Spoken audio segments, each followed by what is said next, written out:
அஸ்ஸலாமு அலைக்கும் வரஹ்மத்துல்லாஹி வபரகாத்துஹு. அன்பார்ந்த சகோதரர்களே, அல்லாஹ்வுடைய திருநாமங்களை அறிந்து கொள்ள வேண்டிய அவசியத்தை பற்றி நாம் நேற்று பேசியிருந்தோம்.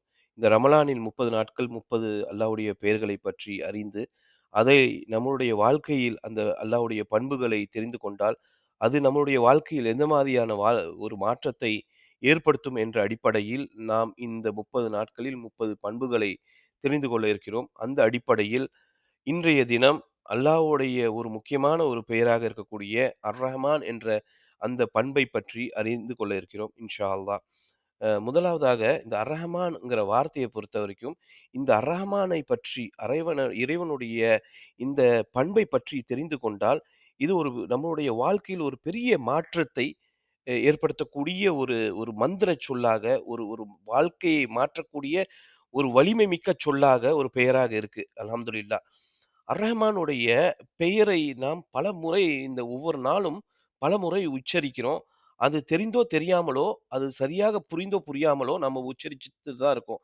அத சொல்லிக்கிட்டே தான் இருக்கோம். ஒவ்வொரு தொழுகையிலும் சொல்றோம். அப்ப நம்ம அந்த பொருள பத்தி அல்லாஹ்வுடைய அந்த அந்த பொருள பற்றி ரொம்ப ஆழமாக சிந்திக்க வேண்டியது இருக்கு. அர்-ரஹ்மான்ங்கிற வார்த்தையுடைய பொருள் என்ன அப்படின்னு பார்க்கிறப்போ, அர்-ரஹ்மான்ங்கிறது அர்-ரஹீம் ரஹீமா, ரஹ்மா அப்படிங்கிற ஒரு வார்த்தையிலிருந்து வருது அப்படின்னு அரபுல சொல்லப்படுது. அது ஒரு தாயுடைய கர்ப்பப்பையில ஒரு தாய், ஒரு பெண் தன்னுடைய குழந்தையை எப்படி பாதுகாப்பாளோ, அதை விட பல மடங்கு இறைவனுடைய கருணை ஒரு எந்த ஒரு எதிர்பார்ப்பும் இல்லாமல் தாய் தன்னுடைய குழந்தையை எப்படி பொத்தி பொத்தி பாதுகாப்பாளோ, எவ்வளவு கருணை புரிவாளோ, அதை போல இல்ல. அதை விட பல மடங்கு இறைவனுடைய எல்லையற்ற கருணை இந்த இறைவன் நமக்கு கொடுத்திருக்கிறான். அந்த கருணை இறைவன் கொடுத்திருக்கக்கூடிய அருள் நாம் எந்த அளவுக்கு அந்த அருளை நாம் இறைவனுக்கு நன்றி செலுத்துகிறோம், அந்த இறைவன் கொடுத்திருக்கக்கூடிய அந்த அருளின் மூலம், அந்த கருணையின் மூலம் நாம் நம்முடைய வாழ்க்கையில் எப்படி நம்முடைய வாழ்க்கையில் நாம் இந்த வார்த்தையை எப்படி பயன்படுத்துகிறோம் அப்படின்னு பார்க்க நம்ம கடமைப்பட்டிருக்கோம். அல்லாஹ்வுடைய அருள பத்தி நம்ம பேசுறப்போ ரொம்ப யோசிக்க வேண்டிய விஷயம் என்னன்னா, அல்லாஹ்வுடைய அருள் ஒரு லிமிட்டடானதே இல்ல. ஒரு அன்லிமிட்டெட் ஒரு இன்டிஃபினிட்டான கருணை. இறைவனுடைய கருணை ஒரு ஒரு ஒரு குறிப்பிட்ட சாராருக்கு இல்ல. முஸ்லிம்களுக்கு மட்டும் இறைவன் தன்னுடைய கருணையை செலுத்தவில்லை. இறைவன் பொதுவானதாக தான் இந்த கருணையை செலுத்துறான். யார் அவனை ஏற்றுக்கொண்டார்களோ, அவர்களுக்கு மட்டும் தான் அவன் கருணை புரிபவனாக இல்ல. அது எந்த ஒரு வேறுபாடும் இல்லாமல் அல்லாஹ் தன்னுடைய கருணையை, அருளை பொதுவாக்கியிருக்கான். அத அ எந்த ஒரு எந்த ஒரு எதிர்பார்ப்பும் இல்லாமல், இறைவனுடைய கருணை இறைவனுக்கு எந்த ஒரு எதிர்பார்ப்பும் இல்லாமல், இறைவனுடைய கருணை இந்த உலகத்துல முஸ்லிம்கள், முஸ்லிம் அல்லாதவர்கள், நாத்திகர்கள், இறைவனே இல்லை என்று சொல்லக்கூடியவர்கள், நல்லவர்கள், தீயவர்கள், நம்பிக்கையாளர்கள், இறைவன் மறுப்பாளர்கள், அ எந்த ஒரு வேறுபாடுமே இல்லாம இறைவனுடைய அ அருளும், கருணையும் இறைவன் வழங்கியிருக்கிறத நம்ம பார்க்கிறோம். உதாரணத்துக்கு, இறைவனுடைய அருள பற்றி பேசுறபோது பல்வேறு வசனங்கள் அல்லாஹ்வுடைய திருக்குரான்ல அல்லாஹ் பட்டியலிடுறான். அல்லாஹ்வுடைய அருள் எங்கெங்கெல்லாம் அல்லாஹ் அருள் புரிஞ்சிருக்கான் அப்படிங்கிறத பட்டியலிடுறான். இந்த விஷயத்த நம்ம என்ன புரிஞ்சுக்கிறோம்னா, அல்லாஹ்வுடைய அருள் பொதுவானது. ஒரு குறிப்பிட்ட சாராருக்கானது இல்ல. அல்லாஹ் நமக்கு எவ்வளவு அருள் புரிஞ்சிருக்கான். இறைவனுடைய கருணை இறைவன் எனக்கு என்னென்னலாம் கருணை புரிஞ்சிருக்கான் அப்படின்னு தெரிஞ்சுக்கிட்டோம்னா, இது ஒரு பெரிய நம்முடைய வாழ்க்கையில ஒரு பெரிய மாற்றத்தை ஏற்படுத்தும் இன்ஷா அல்லாஹ். அப்போ அந்த அதை தெரிந்து கொள்வதற்கு நாம கொஞ்சம் திருக்குரான கொஞ்சம் திருப்பி பார்க்க வேண்டியது இருக்கு. அல்லாஹ் எங்கெங்கெல்லாம் அர்-ரஹ்மான்ங்கிற வார்த்தைய யூஸ் பண்றான் அப்படிங்கிறத பார்க்கணும். அப்ப பார்த்து அதிலிருந்து விஷயங்கள தெரிந்து கொண்டால் மட்டும் தான், இறைவன் நமக்கு படைத்திருக்கக்கூடிய அருள்களை நாம் சிந்திக்க முடியும். இறைவன் நம்ம மனிதனை படைத்திருக்கிறான் என சொல்லுறான். இறைவன் என்னென்ன வானங்களை படைத்திருக்கிறான், பூமிய படைத்திருக்கிறான். உதாரணத்துக்கு இந்த சூரா ரஹ்மான நீங்க எடுத்து பார்த்தீங்கன்னா, அல்லாஹ் ஒவ்வொரு விஷயங்களையும் பட்டியலிட்டுட்டு வானம், பூமி, சந்திரன், சூரியன் ஒவ்வொரு விஷயங்களையும் பட்டியலிட்டுட்டு ஒரு கேள்விய கேட்டிருப்பான். இந்த அருட்கொடைகளில் நீங்கள் எதனை பொய்யாக்குவீர்கள்? ஃபபி ஐயு ஆலாஇ ரப்பிக்குமா துகத்திபான். இதை நீங்கள் எதை பொய்யாக்குவீர்கள் என்று கேள்வி கேட்பான். அதே மாரி அர்-ரஹ்மானை பற்றி சிந்திக்கிறதுக்கு ஒரு அர்-ரஹ்மான்ங்கிற வார்த்தை ரொம்ப ஒரு ஒரு ஒரு ஒரு ஒரு ஒரு ஒரு விஷயத்த அத டிரான்ஸ்லேட் பண்ணி அத சுருக்கிடவே முடியாது. அந்த அளவிற்கு ஒரு ஒரு ஒரு ஒரு ஒரு பவர்ஃபுல்லான ஒரு மெசேஜ், ஒரு வார்த்தை. இந்த வார்த்தைய நம்ம தெரிந்தோ, தெரியாமலோ ஒ ஒரு நாளைக்கு பலமுறை இந்த வார்த்தைய நம்ப பயன்படுத்துறோம். இந்த வார்த்தைய நம்ம யூஸ் பண்றோம். உதாரணத்துக்கு நான் சொல்லப் போனோம்னா, தொழுகையாளிகளாக இருக்கக்கூடியவர்கள் ஒவ்வொரு தொழுகையிலும் பிஸ்மில்லாஹிர் ரஹ்மான் ரஹீம்ன்னு சொல்றோம். அல்ஹம்து சூறால வரக்கூடிய 2வது அ வசனமாக அல்ஹம்துலில்லாஹி ரப்பில் ஆலமீன் அர்-ரஹ்மானிர் ரஹீம். இந்த வாசகத்த குறைந்தது நம்ம 17 தடவ தொழுகையாளிகளாக இருக்கக்கூடியவர்கள், 5 நேரம் தொழுகக்கூடியவர்கள், ஃபர்லான தொழுகையில 17 தடவ 17 ரக்காத்துல ஒவ்வொரு ரக்காத்துலயும் சூரா ஃபாத்தியால இந்த வாசகத்த யூஸ் பண்றோம். ஆனால் அதற்கான முழுமையான பொருள் அது ரஹ்மானுக்கான உண்மையான பொருள் என்ன? அந்த இறைவன் செஞ்சிருக்கக்கூடிய அருள் என்ன? அப்படின்னு நாம கொஞ்சமாவது ரிஃப்ளெக்ட் பண்ணியிருக்கோமா? அத ததபூர் பண்ணியிருக்கோமா? அத பத்தி யோசிச்சிருக்கோமா? அப்படின்னு கேட்டா, பெரும்பாலான சகோதரர்கள் அந்த ரஹமான்ங்கிற வார்த்தைக்கு கூட இறைவன் நமக்கு என்ன அருள் புரிஞ்சிருக்கான்? அப்படிங்கிறத நம்ம யோசிக்கிறதே இல்ல. இறைவனுடைய அருள பத்தி இறைவன் சொல்றபோது, இறைவனுடைய அருள் இன்னைக்கு நாம பார்க்கக்கூடிய இந்த உலகத்துல அல்லாஹ்வுடைய அருள் 1% தான் அல்லாஹ் இந்த உலகத்துக்கு அனுப்பியிருக்கிறதா சொல்றான். இன்னைக்கு நம்ம பார்க்கிறோம். ஒவ்வொரு மனிதனும் ஒரு கருணை உடையவர்களாக தான் இருக்கோம். ஒரு ஒரு அந்த அவருடைய இன்டென்சிட்டி மாறுமே தவிர, எல்லாத்துடைய உள்ளத்திலயும் ஒரு கருணைங்கிற ஒரு பண்பு இருக்கத்தான் செய்யுது. இந்த ஒரு சிலருக்கு கருணை அதிகமா இருக்கும். ஒரு சிலருக்கு குறைவா இருக்கும். ஒரு சிலர்கள் ரொம்ப எமோஷனலா இருப்பாங்க. ஒரு விஷயத்த பார்த்தாலே ஒரு ஒரு கஷ்டத்த பார்த்தாலே அவர்களால் தாங்கிக் கொள்ள முடியாது. அப்படி இருக்கக்கூடிய இந்த உலகத்துல இருக்கக்கூடிய ஒட்டுமொத்த மனிதர்களுடைய கருணையையும் சேர்த்து, மனிதர்கள், ஜின்கள், வர்க்கத்தினர் மற்றும் அந்த விலங்குகள் இறைவன் குடுத்திருக்கக்கூடிய எல்லா கருணையையும் சேர்த்து பார்த்தா, அது இறைவனுடைய கருணையிலிருந்து ஒரே ஒரு பங்கு தான் அது இந்த உலகத்துக்கு அனுப்பியிருக்கிறதா சொல்றான்.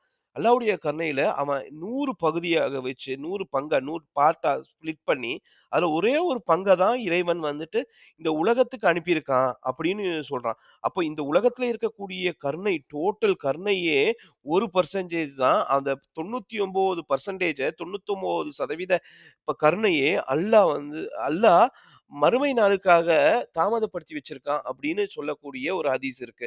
அப்போ இந்த ஒட்டுமொத்த கருணையும் 1% தான். நாம நினைக்கிறோம் நாம ரொம்ப கருணை உள்ளவர்களாக இருக்கோம். கண்டிப்பா நம்ம கருணை உள்ளவராக இருக்கணுங்கிறதுல மாற்று கருத்து இல்ல. ஆனா இந்த ஒட்டுமொத்த கருணையும் சேர்த்து பார்த்தா அல்லாஹ்வுடைய கருணையிலிருந்து 1% கூட 1% தான். ஒரு பங்கு தான். அப்படி அப்படின்னு அல்லாஹ் தன்னுடைய தூதர் மூலம் சொல்றான்.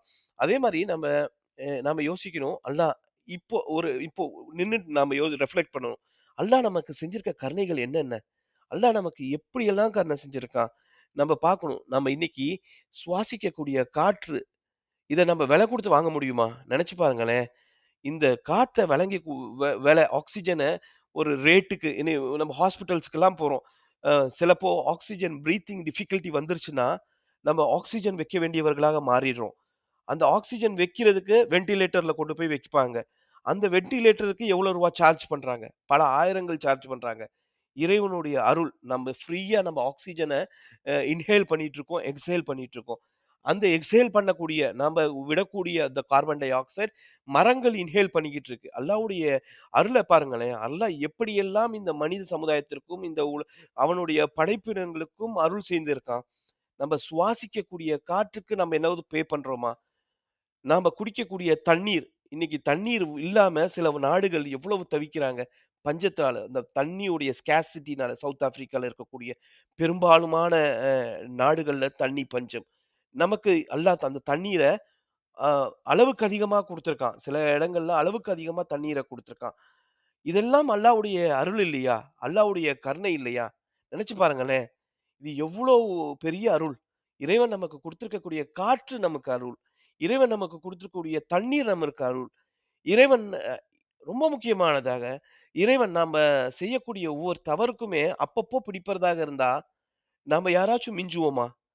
கண்டிப்பா மிஞ்ச மாட்டோம். நாம என்ன தவறு செஞ்சாலும், அதற்கு பின்னாடி அல்லாஹ்வுடைய மன்னிப்பு இருக்கு அப்படின்னு சொல்லி, நம்மள ஆசுவாசப்படுத்தி, நமக்கு ஒரு அருள் புரிஞ்சிருக்கான். இதை தாண்டி லட்சக்கணக்கான அருள் கொட்டி கிடக்குது இந்த உலகத்துல. அத நம்ம சிந்திச்சிருக்கோமா? யோசிச்சு பாருங்களேன். இந்த அருள் இறைவனுடைய அருள நம்ம சிந்திச்சிருக்கோமா? எந்த அளவுக்கு நம்ம இறைவனுக்கு நன்றி உள்ளவர்களா இருக்கோம்? தினம் தினம் நாம இத பத்தி யோசிக்கணும். இறைவன் எனக்கு அருள் புரிஞ்சிருக்கான். அவனுக்கு நன்றி எந்த வழியில நான் அவனுக்கு நன்றி செலுத்துறேன்? கண்டிப்பாக நம்ம தகுதி உள்ளவர்களாக இல்ல. இறைவன் செஞ்ச அருளுக்கு நாம அவனுக்கு கைமாறு செய்ய முடியாது. அவனுக்கு நாம என்னத்தான் நம்முடைய வணக்க வழிபாடு செஞ்சாலும், அவனுடைய அருளுக்கு நாம பாத்திரமாக இல்ல. நாம எந்த தகுதியும் இல்லாத நிலையில அவன் நமக்கு கருணை புரிஞ்சிருக்கான். அந்த கருணையை அவன் ஒரு நிமிஷமும் நிறுத்துறதில்ல. ஒரு குறிப்பிட்ட நேரம் மட்டும் உங்களுக்கு ஆக்ஸிஜன் கிடைக்காதுன்னு சொன்னா என்ன ஆகும்னு நெனச்சு பாருங்க. இந்த உலகம் என்ன ஆகும்? ஒரு குறிப்பிட்ட நேரத்துல ஒரு சின்ன ஜில்சிலா, ஒரு சின்ன ஒரு எர்த்குவேக் வந்துச்சுன்னா, பல லட்சம் மக்கள் இறந்து போறாங்க. பல ஆயிரம் மக்கள் இறந்து போறாங்க. இதெல்லாம் அவனுடைய அருள் இல்லையா?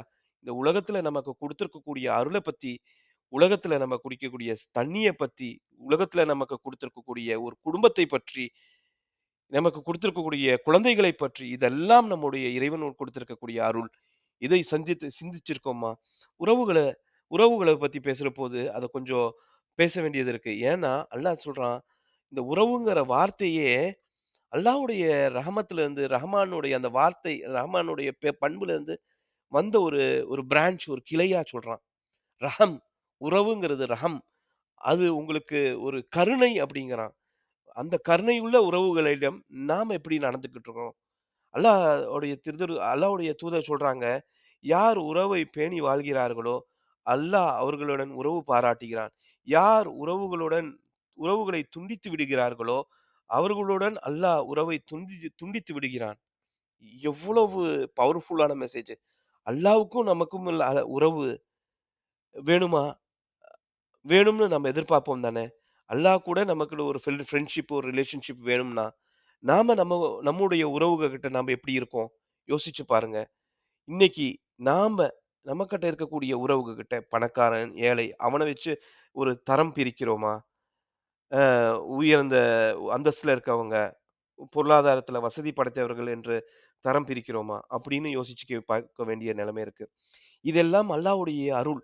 அல்லாஹ்வுடைய கருணைய பற்றி பேசிக்கொண்டே போலாம். அல்லாஹ்வுடைய ரஹ்மாவ பற்றி, அல்லாஹ்வுடைய ரஹமத்தை பற்றி, ரஹ்மாவை பற்றி, அவன் செஞ்சிருக்கக்கூடிய அருளைப் பற்றி, அவனுடைய கருணைய பத்தி பேசிக்கிட்டே போலாம். ஆனால், நாம பெற வேண்டிய படிப்பினை என்ன? நாம இந்த இந்த அல்லாஹ்வுடைய பண்பிலிருந்து நாம என்ன புரிஞ்சுக்கணும்? ரஹ்மானை புரிந்து கொண்டவர்கள், அல்லாஹ்வுடைய அந்த பண்பை, ரஹ்மான் என்கிற பண்ப புரிஞ்சுக்கிட்டோம்னா, கண்டிப்பா நம்ம கடுமையாக இருக்க மாட்டோம். மென்மையாக இருப்போம். பிறர பிறர்களுடைய பாவங்களை, தவறுகளை பெரிதுபடுத்த மாட்டோம். அதற்கு பழி வாங்க மாட்டோம். அவர்களை துன்புறுத்த மாட்டோம். அவர்களை சங்கடப்படுத்த மாட்டோம். அவர்கள் செய்யக்கூடியதை அலட்சியப்படுத்துவோம். ஏன்னா, அல்லாஹ் நமக்கு செஞ்சிருக்க கருணை. அல்லாஹ் அதே மாரி நாம செய்யக்கூடிய அதே பண்பு மாரி அல்லாஹ் நம்மகிட்ட செஞ்சா என்ன ஆகும்? அல்லாஹ் நம்மகிட்ட கருணை காட்டுனா என்ன ஆகும்? அந்த ரஹ்மான் நம்மகிட்ட கருணை காட்டுனா என்ன ஆகும்? அல்லாஹ் நம்மகிட்ட பழி வாங்கணும்னு நெனச்சா என்ன ஆகும்? அப்படிங்கிறத யோசிச்சு பார்ப்போம். அதிகாரத்த நம்ம தவறாக பயன்படுத்த மாட்டோம். அதிகாரத்தில இருந்துட்டு மற்றவர்களை இழிவாக பார்க்க மாட்டோம். இதெல்லாம் நாம் கற்க வேண்டிய பாடம். இரக்கம்ங்கிற அந்த உணர்வும், கனிவு என்ற அந்த பண்பும் மேலோங்கும். இந்த ரஹ்மான புரிஞ்சுக்கிட்டோம்னா, இந்த 2 பண்பும் மேலோங்கும் இன்ஷா அல்லாஹ். இதை செயல்படுத்த இந்த இந்த அல்லாஹ்வுடைய அந்த ரஹ்மானை செயல்படுத்த நம்ம என்ன செய்யணும்னா, முதல்ல அர்-ரஹ்மான் அப்படிங்கிற வார்த்தைக்குள்ள அல்லாஹ் குர்ஆன்ல எங்கெங்கெல்லாம் சொல்றான். அத எப்படியெல்லாம் என்னுடைய வாழ்க்கையில நான் பயன்படுத்த முடியும் அப்படிங்கிறத புரிஞ்சுக்கணும் இன்ஷா அல்லாஹ். அ இதுக்காக இன்றைய பாடமாக, இன்னைக்கு ஒரு செல்ஃப் ரிஃப்ளெக்ஷனாக நம்ம என்ன பண்ணணும்னு நெனைக்கிறோம்னா, ஒரு 3 கேள்விங்க. 3 கேள்வி கேட்டு பாருங்களேன். என்னிடம் இருக்கக்கூடிய அதிகாரம், என்னுடைய இருக்கக்கூடிய பொருளாதாரம், நான் எப்படி நடந்துக்கிறேன்? இதனால எனக்கு அகங்காரம் வருதா?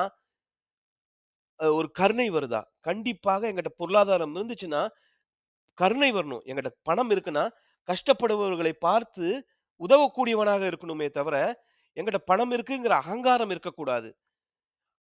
என்கிட்ட அதிகாரம் இருக்குன்னா, அந்த அதிகாரத்தின் மூலம் ஒடுக்கப்பட்ட மக்களுக்கு நான் எப்படி உதவ முடியும் என்ற நோக்கம் ஒரு ஒரு பண்பு இருக்கணும். அது பற்றியான சிந்தனை இருக்கணும். அது இல்லாம என்னுடைய அதிகாரம் மற்றவர்களை அகங்காரத்துடன் பார்ப்பது, மற்றவர்களை அடக்குமுறையுடன் பார்ப்பது இருந்தால், அந்த அப்படி இருந்தால் அதற்கு அந்த அதிகாரம் இருந்து எந்த பயனும் இல்லை. அதற்காக மறுமையில் நாம் நஷ்டவாளியாக இருப்போம் என்பதனை நாம் அறிந்து கொள்ளக்கூடிய ஒரு நிலையில் இருக்கோம். அடுத்தது 2வது கேள்வி. முக்கியமான நாம செல்ஃப் ரிஃப்ளெக்ட் பண்ண வேண்டிய 2வது கேள்வி. என்னுடைய குடும்பத்தார்கள் மத்தியில அல்லாஹ் கருணை உள்ளவனா இருக்கான். என்னுடைய குழந்தைகள் கிட்ட, என்னுடைய மனைவி கிட்ட, என்னுடைய குடும்பத்தார்கிட்ட நான் எந்த அளவுக்கு கருணை காட்டுறேன்? இந்த கேள்விய கேட்டு பாருங்க. இது ரொம்ப முக்கியமான கேள்வி. அல்லாஹ் கருணை உள்ளவனா இருக்கான்னா, நான் என் ஃபேமிலில எப்படி இருக்கேன்? அப்படிங்கிறத யோசிச்சு பாருங்க. 3வது ரொம்ப பேரு நம்ம வாழ்க்கையில, நம்மளுடைய லைஃப்ல சில சில விஷயங்கள், தவறுகள், அவர்கள் சொல்லக்கூடியது ஒரு கம்யூனிகேஷன்ல, ஒரு ஒரு ஒரு ஒரு விஷயங்கள்ல, ஏதோ ஒரு இடத்துல நம்ம சிலர காயப்படுத்தியிருப்போம், சங்கடப்படுத்தியிருப்போம். அவர்களை அந்த அவர்களை அவருக்கு அவங்க சங்கடப்படுத்தியிருப்பாங்க. அந்த அவங்க சங்கடப்படுத்தினத பெரிதுபடுத்தி, அவங்கள பழிவாங்கணும்னு நினைக்கிறோமா? இல்லது அதை நினைத்து அல்லாஹ் மன்னிக்கக்கூடியவனா இருக்கான். அல்லாஹ் கருணையாளனா இருக்கான். அவங்களையும் நான் மன்னிப்பேன். அல்லாஹ்வுக்காக மன்னிப்பேன் அப்படின்னு சொல்லக்கூடிய ஒரு குணம் நம்மகிட்ட இருக்கா? யோசிச்சு பாருங்களேன். இந்த 3 கேள்விகள் இன்னைக்கு நீங்க முழுக்க கேட்டு பாருங்க. ஒவ்வொருவரும் கேட்டு பாருங்க. இறைவன் எனக்கு குடுத்திருக்கக்கூடிய பணம், பதவி, கல்வி, பொருளாதாரம் எல்லாத்தையும் வைத்து நான் அகங்காரம் செய்யக்கூடியவனா இருக்கேனா? அல்லது இறைவனை கட்டுப்பட்டு நடக்கக்கூடியவனாக, கருணை உள்ளவனாக இருக்கேனா? என்னுடைய குடும்பத்தில் நான் கருணை உள்ளவனா இருக்கேனா? இல்ல ஒரு ஒரு அதிகாரம் மிக்கவனா இருக்கானா? என்னை காயப்படுத்தியவர்கள், என்னிடம் தவறாக நடந்து கொண்டவர்களிடம் அவர்களுக்கு பழிவாங்கணும்னு நினைக்கிறேனா? அல்லது அவர்களுக்கு மன்னிப்பை நான் விரும்புகிறேனா? அப்படின்னு யோசிச்சு பாருங்க. அடுத்தது, இன்னைக்கு என்ன பண்ணுங்கன்னா, யாராச்சும் ஒருத்தங்க கிட்ட எல்லாத்துக்கிட்டயும் பேசுங்க. கனிவாக பேசுங்க. வேணா ட்ரை பண்ணுங்க. நீங்களா போய் பேசுங்க. யார்கிட்ட நாம ஒரு உறவை துண்டித்திருக்கிறோமோ, அந்த உறவை சேர்ப்பதற்கான ஒரு வழியை ஒரு பிரிட்ஜ ஏற்படுத்துங்க. யாரு கனிவா பேசுங்க. மக்கள் இது வந்து ஒரு நாள் செய்ய வேண்டிய வேலை இல்ல. இது ஒரு பயிற்சி. நம்ம சொன்னோம் இது ஒரு ஆக்டிவிட்டி பேஸ்ட் பயிற்சி அப்படின்னு சொன்னதுனால, எல்லாத்துக்கிட்டயும் இத செய்யணும். வாழ்நாள் முழுக்க செய்யணும். ஆனால் இதை பயிற்சியாக ஒரு ஆக்ஷன் பிளானாக செய்றனால, ஒரு ஒரு ஒரு ஒரு நபர்கிட்ட குறைந்தது ஒரு நபர்கிட்ட கனிவாக பேசுங்க. அவங்க கிட்ட இதுக்கு முன்னாடி நீங்க கடுமையாக பேசியிருப்பீங்க. அவங்க அவங்க கிட்ட ஒரு கனிவாக பேசுறபோது உங்களுடைய வாழ்க்கையில, உங்களுடைய நடவடிக்கையில ஒரு மாற்றம் வரும். உங்களுடைய ஒரு பண்பு மாறும். அதே மாரி யாராச்சும் உங்ககிட்ட தப்பு செஞ்சிருந்தாங்கன்னா, அவங்கள மன்னிச்சிடுங்க. உதவுங்க. அதிகமாக இன்னைக்கு ஜும்மா நாளாக இருக்கு. உதவுங்க. சதக்கா பண்ணுங்க, ஜக்காத்து குடுங்க. எ எதிர்பார்ப்பு இல்லாம இறைவனுடைய அருளை எதிர்பார்த்து, இறைவனுடைய கருணைய எதிர்பார்த்து அத உதவுங்க. இன்ஷா அல்லாஹ், அல்லாஹ் நமக்கு லேசாக்குவான். நம்மளுடைய பண்புகளை மாற்றுவான். என்பது என்பதனை நாம தெரிஞ்சுக்கிட்டு, இந்த விஷயம் அர்-ரஹ்மானை அறிந்தால் கருணைங்கிற உள்ளம் நமக்கு உருவாகும். பிறருக்கு கருணை காட்டக்கூடிய ஒரு ஒரு ஒரு ஒரு ஒரு ஒரு பண்பு நம்மிடம் ஏற்படும். இதனால் பிறருக்கு கருணை காட்டுவதனால் இறைவன் நமக்கு கருணை காட்டுகிறான் என்பதனால் நம்முடைய உள்ளம் அமைதியாகும். இந்த உள்ளம் அமைதியாவதுதான் நம்முடைய வாழ்க்கையில் ஒரு பெரிய ஒரு அமைதியை கொடுக்கும். இது பல்வேறு பிரச்சனைகளிலிருந்து, பல்வேறு நோய்களிலிருந்து நம்மளை பாதுகாக்கும். ஆகையால் இன்னைக்கு இத நம்ம செயல்படுத்துவோம். இன்ஷா அல்லாஹ் நம்ம ஒவ்வொரு நாளும் நம்ம ரஹ்மான்ங்கிற வார்த்தைய நம்ம வெளிப்படுத்திக்கிட்டே இருக்கோம், சொல்லிக்கிட்டே இருக்கோம். இத யோசிச்சு பாருங்க. இந்த ரஹ்மான் எவ்வளவு பவர்ஃபுல்லான மெசேஜ். எவ்வளவு ஒரு ஒரு ஒரு ஒரு பவர்ஃபுல்லான மன அமைதிக்கான ஒரு ஃபார்முலா அப்படிங்கிறத யோசிச்சு பாருங்க. அர்-ரஹ்மான்ங்கிறது அல்லாஹ்வுடைய பண்பாக இருந்தாலும், அந்த பண்பை என்னுடைய வாழ்க்கையில் நான் அதை ம ம அதை நான் பின்பற்ற பின்பற்றும்போது அல்லாஹ்வுடைய அருள் எனக்கும் கிடைக்கும். என்னுடைய வாழ்க்கை அமைதியாகும். அந்த வாழ்க்கை அமைதியாவதனால் என்னுடைய சமூகம் அமைதியாகும். ஒவ்வொருவரும் இந்த மாரி யோசிச்சோம்னா, சமுதாயத்தில் ஒரு பெரிய மாற்றத்தை உருவாக்கக்கூடியவர்களாக இருப்போம். அததான் அ இன்னொரு துவாவோட இந்த இந்த செஷன முடிக்கலாம்னு நெனைக்கிறோம். என்னன்னா, அ காஃப் வாசிகள் அது ஒரு பெரிய வரலாறு. அது சம்மந்தமா பேசுனோம்னா, ஒரு பெரிய வரலாறா இருக்கும். அந்த வரலாற்றில காஃப் வாசிகள் கேட்ட ஒரு துவா. ரப்பனா ஆத்தினா மின் லதுன்க ரஹ்மா வஹியினா வஹிய மின் அம்ரினா ரஷதா. எங்கள் இறைவா, உன் புறத்திலிருந்து எங்களுக்கு அருளைத் தா. இன்னும் எங்கள் காரியத்தில் நாங்கள் எப்படி நடந்து கொள்ள வேண்டும் என்று எங்களுக்கு நல்ல அறிவையும், வழியையும் ஏற்படுத்திக் கொடு. அப்படின்னு கேட்டதாக சொல்றான். ரப்பனா ஆத்தினா மின் லதுன்க ரஹ்மா வஹீயி லனா மின் அம்ரினா ரஷதா. அப்படிங்கிற துவாவ இன்னைக்கு மனப்பாடம் செய்வோம் இன்ஷா அல்லாஹ். ரப்பனா ஆத்தினா மின் லதுன்க ரஹமத்தன் வஹீயி லனா மின் அம்ரினா ரஷதா. அப்படிங்கிற துவாவ நம்ம கேட்டு இன்ஷா அல்லாஹ் இறைவா, அ இறைவனே இது ஒரு விஷயம். அல்லாஹ்வுடைய பண்புகளை வைத்து தான் நம் பிரார்த்தனை செய்யணும் அப்படின்னு அல்லாஹ் தன்னுடைய திருமறையிலே 7வது அத்தியாயத்தில 180வது வசனத்தில சொல்றான். அல்லாஹ்வுடைய பண்புகளை, அல்லாஹ்வுடைய பெயர்களை வைத்து தான் நாம் துஆ கேட்கணும்.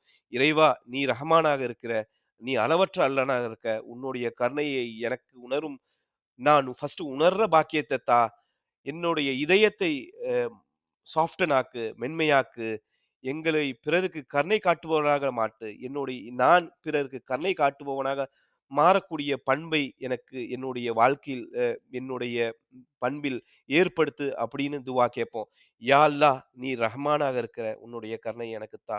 உன்னுடைய அருளை உணரக்கூடிய பாக்கியத்தை தா என்று சொல்லி நாம் கேட்போம். இன்ஷா அல்லாஹ் இந்த ரஹ்மானை புரிந்து நம்மளுடைய வாழ்க்கையை மேம்படுத்தக்கூடியவர் மக்களாக நாம் மாறுவோம். இன்ஷா அல்லாஹ். அஸ்ஸலாமு அலைக்கும் வரஹ்மத்துல்லாஹி பரக்காத்துஹு. அதேபோல அடுத்த அடுத்த அடுத்த நாட்களில் நாளைக்கு என்ன அ அ அல்லாஹ்வுடைய பண்பு, அந்த அந்த அல்லாஹ்வுடைய பெயரிலிருந்து நாம் என்ன புரிந்து கொள்ள வேண்டும் என்பதனை நாம் அறிவதற்காக WhatsAppல இணையணும்னு விரும்பினீங்கன்னா, WhatsApp நம்பர் 918754348111 என்கிற நம்பர்ல இன்ஷா அல்லாஹ் ஜாயின் பண்ணுங்க. நம்ம ஒன்றிணைந்து இந்த அல்லாஹ்வுடைய பெயர்களை அட்லீஸ்ட் குறைந்தது 30 பெயர்களை தெரிந்து கொள்வோம். அஸ்ஸலாமு அலைக்கும் வரஹ்மத்துல்லாஹி வபரகாத்துஹு.